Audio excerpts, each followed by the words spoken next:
+1 physics 9ാമത്തെ chapter mechanical properties of solids. ഈ ചാപ്റ്ററാണ് നാം ഇന്ന് ഈ ക്ലാസ്സിൽ റിവിഷൻ ചെയ്യുന്നത്.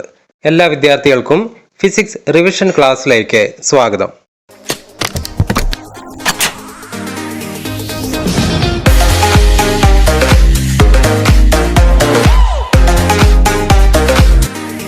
+1 ഫിസിക്സിലെ 9ാമത്തെ ചാപ്റ്ററായ മെക്കാനിക്കൽ പ്രോപ്പർട്ടീസ് ഓഫ് സോളിഡ്സിലെ പ്രധാനപ്പെട്ട ക്വസ്റ്റ്യനുകളിലേക്ക് നമുക്ക് ഒന്ന് നോക്കാം. ആദ്യത്തെ ക്വസ്റ്റ്യൻ ഇലാസ്റ്റിസിറ്റിയുമായി ബന്ധപ്പെട്ടതാണ്. നാം ഈ ചാപ്റ്ററിൻ്റെ ആദ്യം പഠിക്കുന്ന രണ്ട് ടോപ്പിക്കുകളാണ് പ്ലാസ്റ്റിസിറ്റിയും ഇലാസ്റ്റിസിറ്റിയും. ഒന്നാമത്തെ ക്വസ്റ്റ്യൻ നോക്കാം. Define elasticity. The property of a body by virtue of which it tends to regain its original size and shape when the applied force is removed is known as elasticity, and such substances are called elastic substances. നമുക്കറിയാവുന്ന പോലെ തന്നെ ഒരു ബലം പ്രയോഗിച്ചു കഴിയുമ്പോൾ ഒരു ഒബ്ജക്റ്റിൻ്റെ ചില കാര്യങ്ങൾ ചേഞ്ച് ചെയ്യുന്നു. ചിലപ്പോൾ സൈസ് ആകാം, ഷേപ്പ് ആകാം, അല്ലെങ്കിൽ വോളിയം ആകാം. അപ്പോൾ ആ ബലം എപ്പോഴാണോ നമ്മൾ റിമൂവ് ചെയ്യുന്നത്, പെർഫെക്റ്റ് ആയിട്ട് ആ വസ്തു പഴയ രൂപത്തിലേക്ക് ആകുന്നുണ്ടെങ്കിൽ ആ വസ്തുവിനെ നമുക്ക് ഇലാസ്റ്റിക് എന്ന് വിളിക്കാം. ആ പ്രോപ്പർട്ടിയെ നമുക്ക് ഇലാസ്റ്റിക് പ്രോപ്പർട്ടി അല്ലെങ്കിൽ ഇലാസ്റ്റിസിറ്റി എന്ന് വിളിക്കാം. ഇതിന് ഉദാഹരണമാണ് സ്റ്റീൽ, റബ്ബർ തുടങ്ങിയവ. Next question, which is more elastic, steel or rubber? ഈ ഒരു ക്വസ്റ്റ്യൻ എപ്പോഴും ഒരു മാർക്കിൻ്റെ ക്വസ്റ്റ്യൻ ആയിട്ട് ചോദിച്ചു കണ്ടിട്ടുള്ളതാണ്. Answer is steel. Next question, define plasticity. Substances have no tendency to regain their previous shape on the removal of deforming force are called plastic, and this property is called plasticity. ചില വസ്തുക്കൾക്ക് നമ്മൾ ബലം പ്രയോഗിച്ചാൽ അതിൻ്റെ സൈസോ ഷേപ്പോ വോളിയമോ ഒക്കെ change ചെയ്യും. പക്ഷെ അത് എപ്പോഴാണോ ആ ഡിഫോമിംഗ് ഫോഴ്സ് നമ്മൾ വിഡ്രോ ചെയ്യുന്നത്, അതിനുശേഷം പഴയ രൂപത്തിലേക്ക് തിരിച്ചു പോകാൻ കഴിയാറില്ല.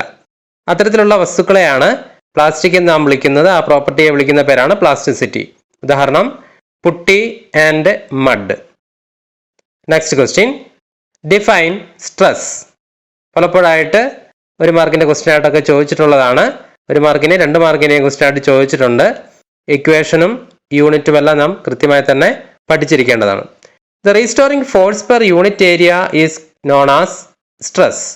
Stress equal to force divided by area. The SI unit of stress is Newton per meter square or Pascal. Next question, define strain. Strain is defined as the fractional change in dimension. Strain equal to change in dimension divided by original dimension. Strain has no unit and dimension. Next question, write 3 types of stress and strain. 3 തരത്തിലുണ്ട് സ്ട്രെസ്സും സ്ട്രെയിനും. നമുക്ക് നോക്കാം. Longitudinal stress, shearing stress, hydraulic stress. ഇതൊക്കെയാണ് സ്ട്രെസ്സുകൾ. എന്നാൽ സ്ട്രെയിൻ്റെ പേര് longitudinal strain, shearing strain, volume strain അല്ലെങ്കിൽ hydraulic strain. Define longitudinal stress. Longitudinal stress is defined as the restoring force per unit area when force is applied normal to the cross-sectional area of the cylinder. Longitudinal stress equal to F by A. Next question, define longitudinal strain.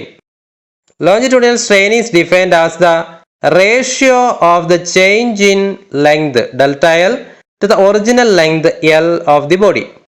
Longitudinal strain equal to change in length divided by original length, or that is equal to delta L divided by L. Next question, define shearing stress.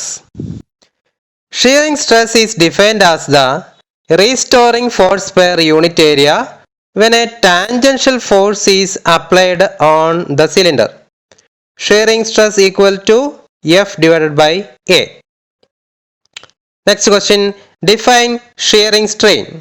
Shearing strain is defined as a ratio of the relative displacement of the faces delta x to the length of the cylinder L. shearing stress equal to delta x divided by L, that is equal to tan theta or approximately equal to theta. Define hydraulic stress or volume stress. The restoring force per unit area of a solid sphere placed in a fluid is called hydraulic stress. Hydraulic stress equal to F by A, that is equal to P, pressure. Define volume strain or hydraulic strain. Volume strain or hydraulic strain is defined as the ratio of the change in volume, that is delta V, to the original volume V. Volume strain equal to change in volume divided by original volume. Volume strain equal to delta V divided by V. Next question, എപ്പോഴും ചോദിക്കുന്ന ഒരു important question ആണ്. State Hooke's law. For small deformations, the stress is directly proportional to strain. This is known as Hooke's law. ചെറിയ ചെറിയ ഡിഫർമേഷൻസുകളിൽ stress എന്ന് പറയുന്നത് എപ്പോഴും സ്ട്രെയിനുമായിട്ട് ഡയറക്ട്ലി പ്രൊപ്പോർഷണൽ ആയിരിക്കും. That is stress is proportional to strain or stress by strain equal to K. K എന്ന് പറയുന്ന ഒരു കോൺസ്റ്റന്റ് ആണ്. മോഡുലസ് ഓഫ് ഇലാസ്റ്റിസിറ്റി എന്നാണ് ഈ കോൺസ്റ്റന്റിന്റെ പേര്. The SI unit of modulus of elasticity is Newton per meter square or Pascal. Next question. The stress strain curve for a metal is given in the figure. ഇവിടെ തന്നിരിക്കുന്ന graph, അതായത് stress strain curve, ഇത് പലപ്പോഴായിട്ട് പല രീതിയിൽ ഈ ചാപ്റ്ററിൽ നിന്ന് എടുത്ത് ചോദിച്ചിട്ടുള്ള ഒരു ക്വസ്റ്റ്യൻ ആണ്. മിക്കവാറും എല്ലാ ക്വസ്റ്റ്യൻ പേപ്പറിലും സ്ട്രെസ് സ്ട്രെയിൻ കർവിൻ്റെ ഒരു ക്വസ്റ്റ്യൻ ഉണ്ടായിരിക്കും എന്ന് തന്നെയാണ് ഇതിൻ്റെ പ്രത്യേകത. ഒന്നുകിൽ ഗ്രാഫ് വരയ്ക്കാനായിരിക്കും ചോദിക്കുക, അല്ലെങ്കിൽ ഗ്രാഫിലെ ബ്ലാങ്ക് ആയിട്ട് അടയാളപ്പെടുത്തിയിരിക്കുന്ന പോയിന്റുകൾ ഏതാണെന്ന് എക്സ്പ്ലെയിൻ ചെയ്യാൻ ചോദിക്കാറുണ്ട്. അപ്പോൾ ഇതിൽ അടയാളപ്പെടുത്തിയിരിക്കുന്ന പോയിന്റുകൾ വളരെ കൃത്യമായി തന്നെ നാം പഠിക്കേണ്ടതാണ്. ആ പോയിന്റുകളുടെ പ്രത്യേകതകളും പഠിക്കേണ്ടതാണ്. അപ്പോൾ ഇതിൽ എല്ലാ പോയിന്റുകളും വളരെ ശ്രദ്ധയോടുകൂടി തന്നെ എവിടെയാണ് എന്ന് നാം പ്രത്യേകം പഠിക്കേണ്ടതാണ്. പോയിന്റുകൾ ഏതൊക്കെയാണ്? Elastic limit or yield limit, fracture point, proportional limit, elastic region, plastic region, permanent set, yield strength, ultimate tensile strength. ഇത്രയും കാര്യങ്ങൾ വളരെ കൃത്യമായിട്ട് തന്നെ ഈ ഗ്രാഫിൽ രേഖപ്പെടുത്തിയിട്ടുണ്ട്. നിങ്ങൾക്ക് സ്ക്രീനിൽ കാണാവുന്നതാണ്. കൃത്യമായി തന്നെ നാം പഠിക്കേണ്ടതാണ്. Next question. Define Young's modulus. The ratio of the longitudinal stress to the longitudinal strain is defined as Young's modulus of the material. Y equal to longitudinal stress divided by longitudinal strain, or Y equal to F by A divided by delta L divided by L, or Y equal to FL divided by A delta L. Next question. Young's modulus of steel is dash greater or less than that of rubber. ഇവിടെ ചോദിച്ചിരിക്കുന്നത് സ്റ്റീലിന്റെ Young's modulus റബ്ബറിനെ അപേക്ഷിച്ച് എങ്ങനെയായിരിക്കും എന്നുള്ളതാണ്. Answer is greater than. Next question. Define shear modulus or rigidity modulus. The ratio of shearing stress to the corresponding shearing strain is called shear modulus or rigidity modulus of the material. G equal to shearing stress divided by shearing strain. G equal to F by A divided by delta X divided by L, or that is equal to F by A divided by theta, or G is equal to F divided by A theta. Next question. Define bulk modulus. The ratio of hydraulic stress to the corresponding hydraulic strain is called bulk modulus. B equal to hydraulic stress or volume stress divided by hydraulic strain or volume strain. That is B is equal to minus P divided by delta V divided by V, or B is equal to minus PV divided by delta V. ഈ ക്വസ്റ്റ്യനുകളെല്ലാം വളരെ കൃത്യമായി തന്നെ നാം പഠിച്ചിരിക്കേണ്ടതാണ്. സ്ട്രെസ്സിൻ്റെയും സ്ട്രെയിൻ്റെയും വിവിധ തരത്തിലുള്ള equations, അതുപോലെ തന്നെ Young's modulus, rigidity modulus, bulk modulus, ഇവയുടെ എല്ലാം ഡെഫിനിഷൻ, ഇക്വേഷൻസ് ഇതെല്ലാം കൃത്യമായി തന്നെ പഠിച്ചിരിക്കണം. പലപ്പോഴായി ചോദിച്ചിട്ടുള്ള ക്വസ്റ്റ്യൻസുകളാണ്. Next question. Define compressibility. The reciprocal of the bulk modulus is called compressibility. That is K equal to 1 by B. K equal to minus 1 by P delta V divided by V. The compressibility is the least for solids and the most for gases. The bulk modulus is least for gases and most for solids. Next question. Why steel is preferred in heavy duty machines and in structural designs? എന്തുകൊണ്ടാണ് steel വളരെ ഭാരം കൂടിയ machines അതുപോലെ structural designs ഇവയൊക്കെ ഉണ്ടാക്കാൻ വേണ്ടി ഉപയോഗിക്കുന്നത് prefer ചെയ്യുന്നത് എന്തുകൊണ്ടാണ്? Young's modulus of steel is greater than that of copper, brass and aluminium. So steel is more elastic than copper, brass and aluminium. So steel is preferred in heavy duty machines and in structural designs. Young's modulus മറ്റ് ലോഹങ്ങളെക്കാൾ നമ്മൾ മെഷീൻസും അതുപോലെ തന്നെ structural ഡിസൈൻസും ഒക്കെ ഉണ്ടാക്കാൻ ഉപയോഗിക്കുന്ന മറ്റ് ലോഹങ്ങളെക്കാൾ Young's modulus കൂടുതലാണ് എന്നുള്ളതാണ് ഇതിന് കാരണം. Next question. The stress strain graph four metals A and B are shown in figure. രണ്ട് മെറ്റലുകളുടെ സ്ട്രെസ് സ്ട്രെയിൻ ഗ്രാഫുകൾ ഇവിടെ തന്നിരിക്കുന്നു, എ ബി എന്ന രീതിയിൽ തന്നിരിക്കുന്നു. Which of the material has the greater Young's modulus? Next question. Which of the two is the stronger material? മൂന്നാമത്തെ question. Which of the two materials is more ductile? ഇത്തരത്തിലുള്ള questions എപ്പോഴും ഇത്തരത്തിലുള്ള questions എപ്പോഴും നമുക്ക് എപ്പോഴും ക്വസ്റ്റ്യൻസ് ആയിട്ട് വരുന്നതാണ്. അതുകൊണ്ട് തന്നെ ഇതിൻ്റെ ആൻസറുകൾ വളരെ കൃത്യമായി തന്നെ നമ്മൾ പഠിച്ചിരിക്കണം. യങ്സ് മോഡുലസുമായി ബന്ധപ്പെടുത്തിയാണ് ഈ ക്വസ്റ്റ്യൻസ് എല്ലാം വരാറ്. Young's modulus y equal to stress by strain, that is equal to slope of the graph. The slope of graph for material A is greater than that of B. So, materials A has the greater Young's modulus. ഇതായിരുന്നു ഒന്നാമത്തെ question. ഇതിൻ്റെ slope കണ്ടുപിടിക്കുക എന്നുള്ളതാണ്.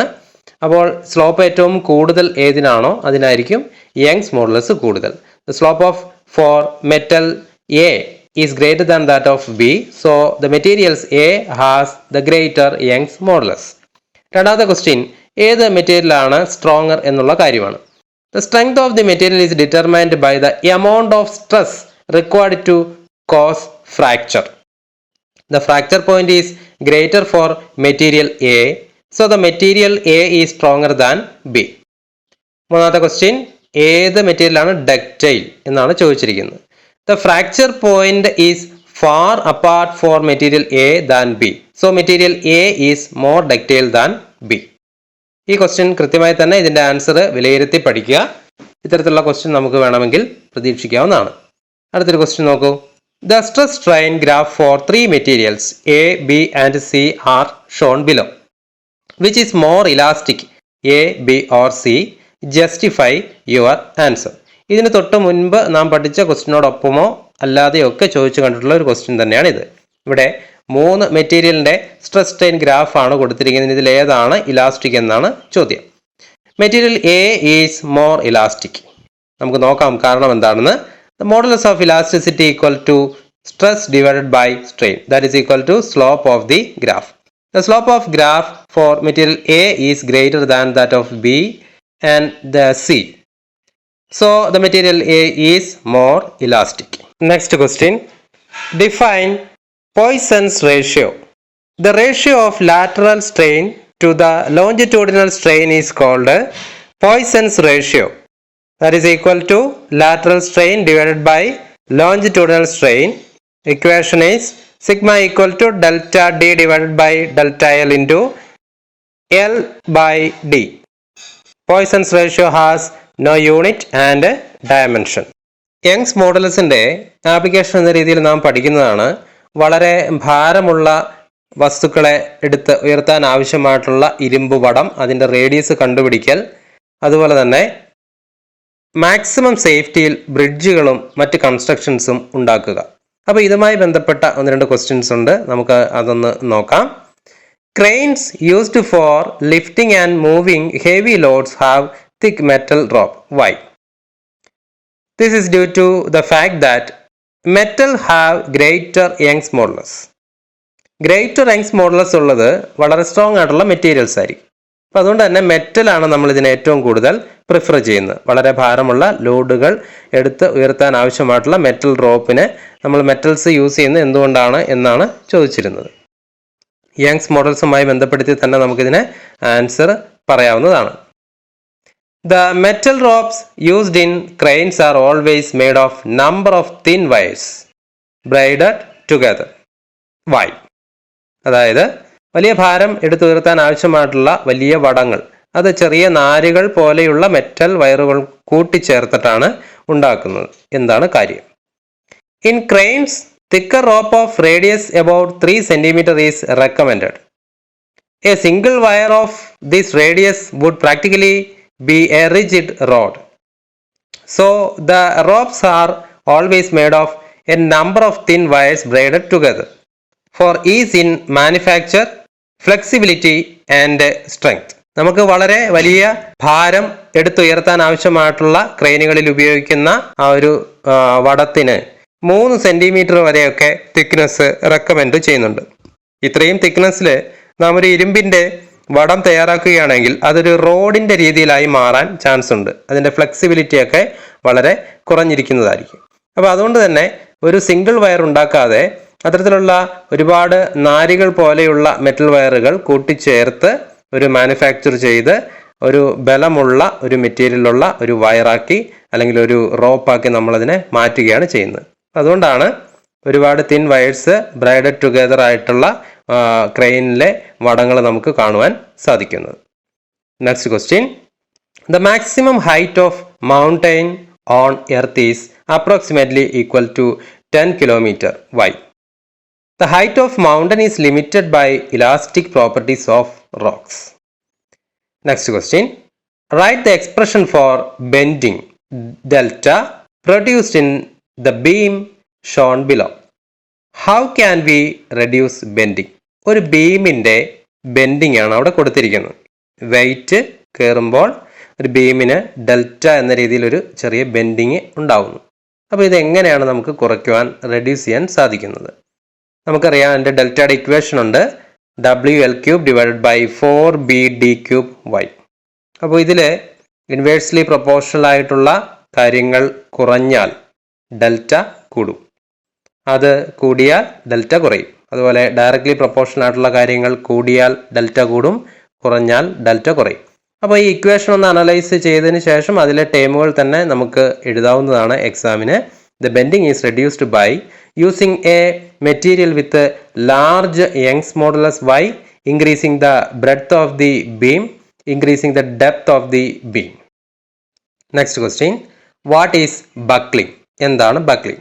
The sidewise bending of deep bar is called buckling. കൺസ്ട്രക്ഷന് വേണ്ടിയിട്ടും ഒക്കെ ഉപയോഗിക്കുന്ന പില്ലറുകളുടെ ആ ഒരു വളവ്, അതിനെപ്പോഴാണോ ബെൻഡ് ഉണ്ടാവുന്നത് ആ ബെൻഡിങ്ങിനെയാണ് നമ്മൾ ബക്ലിംഗ് എന്ന് വിളിക്കുന്നത്. ഇത് നമുക്ക് യങ്സ് മോഡുലസിൻ്റെയും അതുപോലെ തന്നെ മറ്റു കാര്യങ്ങളുമൊക്കെ ആപ്ലിക്കേഷൻ്റെ തരത്തിൽ നമ്മൾ ഉപയോഗിക്കാറുണ്ട്. ഐ ഷേപ്ഡ് ഒരു സ്ട്രക്ചറായി മാറ്റുമ്പോഴാണ് നമുക്കിതിനെ റെഡ്യൂസ് ചെയ്യാൻ കഴിയുന്നത്. അടുത്ത ക്വസ്റ്റ്യൻ ഇതുമായി ബന്ധപ്പെട്ട് തന്നെയാണ്, നമുക്ക് നോക്കാം. Why beams with cross sectional shape of I is used for construction for bridges. This section prevents buckling of beams. This section provides a large load-bearing surface and enough depth to prevent bending. This shape reduces the weight of the beam without sacrificing the strength. This shape reduces the cost. എന്തുകൊണ്ടാണ് I ഷേപ്പിലുള്ള പില്ലറുകൾ ബ്രിഡ്ജുകളിലും അതുപോലെ കൺസ്ട്രക്ഷനുമൊക്കെ ഉപയോഗിക്കുന്നതാണ് ചോദ്യം. ഇത് buckling കുറയ്ക്കുന്നു. അതുപോലെ തന്നെ heavy load നമുക്ക് ഇതിൻ്റെ മുകളിൽ ഉയർത്തുമ്പോൾ ആ ഒരു ബിയറിംഗ് സർഫസ്, വളരെ വലിയൊരു സർഫസ് ഇത് പ്രൊവൈഡ് ചെയ്യുന്നു. അതിൻ്റെ ഭാഗമായിട്ടാണ് ഈ ബെൻഡിങ് ഒഴിവാകുന്നത്. അതുപോലെ തന്നെ ഷേപ്പ് കോസ്റ്റ് റെഡ്യൂസ് ചെയ്യാൻ വേണ്ടിയിട്ടും ഉപയോഗിക്കുന്നുണ്ട്. അപ്പോൾ ഇത്രത്തോളം ക്വസ്റ്റ്യൻസ് ആണ് നമുക്ക് ഈ ചാപ്റ്ററിൽ നിന്ന് വളരെ ഫ്രീക്വൻ്റ് ആയിട്ട് ചോദിച്ചിട്ടുള്ളത്. അപ്പോൾ ഇതിൽ ഏറ്റവും കൂടുതൽ തവണ ചോദിച്ചിട്ടുള്ള ക്വസ്റ്റ്യൻ ഏതാണെന്ന് ചോദിച്ചു കഴിഞ്ഞാൽ ഒന്ന് സ്ട്രെസ് സ്ട്രെയിൻ കർവ് ആണ് എന്ന് നമുക്ക് പറയേണ്ടി വരും. പിന്നീട് വിവിധ തരത്തിലുള്ള സ്ട്രെസ്സുകൾ, സ്ട്രെയിനുകൾ, അതുപോലെ സ്ട്രെസ്സിൻ്റെയും സ്ട്രെയിൻ്റെയും ഒക്കെ യൂണിറ്റ്, അതുപോലെ തന്നെ ബക്ലിംഗ് അതായത് യങ്സ് മോഡുലസിൻ്റെ ആപ്ലിക്കേഷൻ അതിൻ്റെ ഉള്ളിൽ വരുന്നതാണ് ബക്ലിംഗ് പോലെയുള്ള കാര്യങ്ങൾ. യങ്സ് മോഡുലസിൻ്റെ ആപ്ലിക്കേഷൻ എല്ലാം വളരെ ഇമ്പോർട്ടൻ്റ് തന്നെയാണ്. അപ്പോൾ അതുമായി ബന്ധപ്പെട്ട ഒരു ആപ്ലിക്കേഷൻ ലെവൽ ക്വസ്റ്റ്യൻസും നമുക്ക് പ്രതീക്ഷിക്കാവുന്നതാണ്. അപ്പോൾ ഇത്തരം ക്വസ്റ്റ്യൻസൊക്കെ വളരെ കൃത്യമായി തന്നെ പഠിച്ച് നല്ല രീതിയിൽ പഠിക്കാൻ കഴിയുന്ന ഒരു ചാപ്റ്റർ കൂടിയാണ്. വളരെ വ്യക്തമായി തന്നെ എല്ലാ യൂണിറ്റുകളും ഇക്വേഷൻസും പഠിക്കുക. അടുത്ത ചാപ്റ്ററിൻ്റെ റിവിഷൻ വീഡിയോ അടുത്ത ക്ലാസ്സിൽ നമുക്ക് പഠിക്കാവുന്നതാണ്. ഫിസിക്സ് ക്ലാസ്സുകൾ നിങ്ങൾക്ക് തുടർച്ചയായി ലഭ്യമാകുവാൻ ഈ യൂട്യൂബ് ചാനൽ ലൈക്ക് ചെയ്യുക, സബ്സ്ക്രൈബ് ചെയ്യുക, നിങ്ങളുടെ കൂട്ടുകാർക്ക് ഷെയർ ചെയ്തു കൊടുക്കുക. അടുത്ത ക്ലാസ്സിൽ പുതിയ റിവിഷൻ വീഡിയോയുമായി നമുക്ക് കാണാം. അതുവരെ നമസ്കാരം.